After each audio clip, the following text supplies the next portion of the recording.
પંચમહાલમાં ગોધરામાં તહોર protein નામની મિલમાંથી શંકાસ્પદ તુવેર દાળનો જથ્થો જપ્ત કરવામાં આવ્યો। જિલ્લા પુરવઠા વિભાગની ટીમે આકસ્મિક તપાસ હાથ ધરી। તપાસમાં 11,13,300 કિલોગ્રામ શંકાસ્પદ સરકારી તુવેર દાળનો જથ્થો મળી આવ્યો અને મિલ માલિકે જથ્થાનો કોઈ આધાર પુરાવા રજૂ ન કરતા 16.55 કરોડની કિંમતનો શંકાસ્પદ તુવેર દાળનો જથ્થો સીઝ કરવામાં આવ્યો।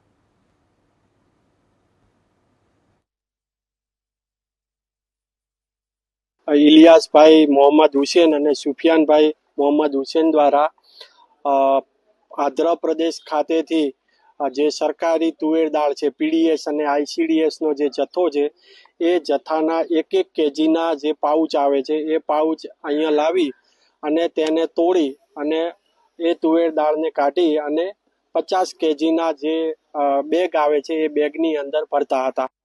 ઇલિયાસભાઈ મોહમ્મદ હુસેન અને સુફિયાનભાઈ મોહમ્મદ હુસેન દ્વારા આંધ્રપ્રદેશ ખાતેથી જે સરકારી તુવેર દાળ છે પીડીએસ અને આઈસીડીએસનો જે જથ્થો છે એ જથ્થાના એક કેજીના જે પાઉચ આવે છે એ પાઉચ અહીંયા લાવી અને તેને તોડી અને એ તુવેર દાળને કાઢી અને 50 કેજીના જે બેગ આવે છે એ બેગની અંદર ભરતા હતા।